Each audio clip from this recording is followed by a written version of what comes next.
আসসালামু আলাইকুম সুপ্রিয় দর্শক, আজকে খুবই গুরুত্বপূর্ণ ও শতভাগ কার্যকরী একটি ভিডিও নিয়ে আপনাদের মাঝে চলে আসলাম। মরিচ গাছের পাতা কোঁকড়ানো রোগের ভুক্তভোগী হননি এমন বাগানি খুঁজে পাওয়া অসম্ভব। এটি বাগানীদের নিত্যদিনের যন্ত্রণার কারণ।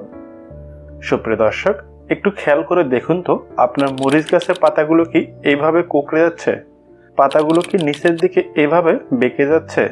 কোনো গাছের পাতা কুঁকড়ে যাওয়ার পাশাপাশি পাতার উপর এরকম কি হলুদ সবুজের মিশ্রণ দেখা যাচ্ছে?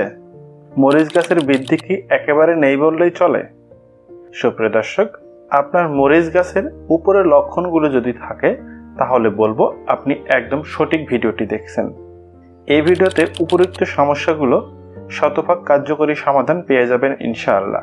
এজন্য শুধুমাত্র একটু ধৈর্য ধরে সম্পূর্ণ ভিডিওটি দেখুন, তারপর প্রয়োগ করুন, ইনশাআল্লাহ ভালো ফলাফল পাবেন।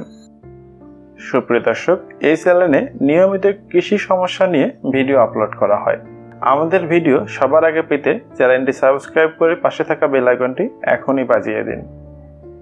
সুপ্রিয় দর্শক, প্রথমে যে বিষয়টি জানা অত্যন্ত জরুরি তা হচ্ছে এই রোগটি কোনো ছত্রাক বা ব্যাকটেরিয়ার আক্রমণে হয় না। সুতরাং কীটনাশকের দোকানদারের কথায় ভুলেও ছত্রাকনাশক বা ব্যাকটেরিয়া নাশক কিনে টাকা নষ্ট করবেন না। তো চলুন জেনে নেই মরিচ গাছের পাতা কুঁকড়ে যাওয়ার প্রধান কারণ কি। এটি জানা অবশ্যই দরকার। মরিচ গাছের পাতা কুঁকড়ানোর প্রধান নিয়ামক হলো মাকড়। কয়েক ধরনের মাকড় মরিচ গাছেরও আক্রমণ করে থাকে, যেমন লাল মাকড়, এফিড বা জাপ পোকা এবং সাদামাছি। ভাইরাসের আক্রমণেও মরিচ গাছের পাতা কুঁকড়ে যায়, তবে এক্ষেত্রে পাতাতে সবুজ হলুদের ছোপ ছোপ মিশ্রণ থাকবে এবং ডগায় কুশি থাকবে। এই মরিচ গাছটিতে ভালোভাবে লক্ষ্য করুন, খুব সহজেই বুঝতে পারবেন। মরিচের পাতা কুঁকড়ানো রোগটি এতই মারাত্মক যে আপনার মরিচ গাছের ফলন প্রায় শূন্যের কোঠায় নেমে আসে। এই জন্য প্রত্যেক বাগানী ভাই বোনদের এই রোগ সম্পর্কে বিস্তারিত জানা ও প্রতিকার ব্যবস্থা শিখে নেওয়া আবশ্যক। এবার আসুন জেনে নেই কিভাবে এই মরিচ গাছের পাতা কোঁকড়ানো প্রতিরোধ ও প্রতিকার করব। চলুন প্রথমেই জেনে নেই কিভাবে জৈব উপায়ে প্রতিরোধ করবেন। আমার কাছে জৈব উপায় সবসময় বেস্ট উপায়।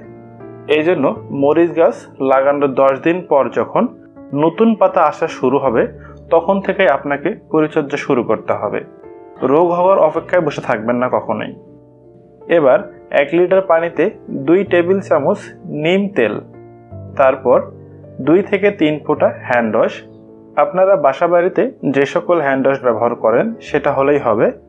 আপনারা হ্যান্ড ওয়াশের পরিবর্তে 1 টেবিল চামচ যে কোনো ডিটারজেন্ট পাউডারও ব্যবহার করতে পারবেন। এবার নিম তেল এবং এই সকল উপাদান পানির সাথে খুব ভালোভাবে নাড়িয়ে একটি মিশ্রণ তৈরি করে নিন। মিশ্রণটি বিকেলবেলা মরিচ গাছে খুব ভালোভাবে স্প্রে করে দিন। 10 দিন পর পর 1 মাসে 3 বার স্প্রে করতে হবে। এরপর ফলন শেষ হওয়া পর্যন্ত মাসে অন্তত 2 বার স্প্রে করবেন। ইনশাআল্লাহ আপনার মরিচ গাছের পাতা কোঁকড়ানো যেমন বন্ধ হবে, সেই সাথে ফলন অনেক বেশি পাবেন। পাশাপাশি মরিচ গাছের 2-1টি করে পাতা কুঁকড়ে গেলে দেখা মাত্রই তা গাছ থেকে ছিঁড়ে জমি থেকে দূরে অথবা আগুনে পুড়িয়ে ফেলুন। অনেকের মনেই এই প্রশ্নটি জাগে, পোকার আক্রমণে পাতা কুঁকড়ে কেন যায়? চলুন জেনে নিই। মরিচ গাছে যখন কচি পাতা আসা শুরু হয় তখন এই পোকাগুলো পাতার নিচে বসে রস চুষে খায়। ফলশ্রুতিতে পুষ্টির অভাবে পাতাগুলো কুঁকড়ে নৌকার মতো হয়ে যায়। এবার আসুন দেখে নিই রাসায়নিক প্রতিকার। রোগের আক্রমণ খুব বেশি হলে রাসায়নিক কীটনাশক ব্যবহার করতে হবে। চলুন দেখে নিই কোন কীটনাশক কিভাবে ব্যবহার করলে শতভাগ রেজাল্ট পাবেন। এই জন্য আমি আপনাদের 2টি কীটনাশক ব্যবহার করার পরামর্শ দেব, যা খুবই সহজলভ্য এবং সাশ্রয়ী। একটি মাকড়নাশক ভার্টিমেক, 2 সালফারযুক্ত ছত্রাকনাশক যেমন থিওভিট। কিভাবে এই 2টি ব্যবহার করবেন চলুন দেখে নিই। প্রথমেই আপনাকে যে কাজটি করতে হবে তা হচ্ছে আক্রান্ত গাছের ডগাগুলি এভাবে ভেঙে দিবেন এবং জমি ও টব থেকে দূরে কোথাও ফেলবেন। এরপর একটি পাত্রে সামান্য পানি নেবেন। আমি এখানে একটি 1 টাইম গ্লাস নিয়েছি। প্রতি লিটার পানির জন্য 4 গ্রাম থিওভিট ব্যবহার করতে হবে। থিওফিট একটু ছোট ছোট দানাদার, তাই কিছুক্ষণ ভিজিয়ে মিশ্রণ তৈরি করে নিতে হবে। এরপর এই দ্রবণটি স্প্রে মেশিনে নিতে হবে। এর সাথে প্রতি লিটার পানির জন্য 1 মিলিলিটার হারে ভার্টিম্যাক কীটনাশক ব্যবহার করতে হবে। দর্শক, ভার্টিম্যাকই ব্যবহার করতে হবে এমন কোনো কারণ নেই, আপনারা অ্যাবামেকটিন গ্রুপের যে কোনো কীটনাশক ব্যবহার করতে পারেন। ভালোভাবে ঝাঁকিয়ে মিশ্রণ তৈরি করে নিন। এবার বিকেলবেলা আক্রান্ত গাছে খুব ভালোভাবে ভিজিয়ে স্প্রে করুন। এভাবে 10 দিন পর পর 3 বার স্প্রে করলে পাতা কুঁকড়ানো রোগ ইনশাল্লাহ নিয়ন্ত্রণে চলে আসবে। সুপ্রিয় দর্শক, আগে রোগ পরে চর্যা এমনটি কখনোই করা যাবে না। রোগ হওয়ার আগেই আপনাকে পরিচর্যা করতে হবে।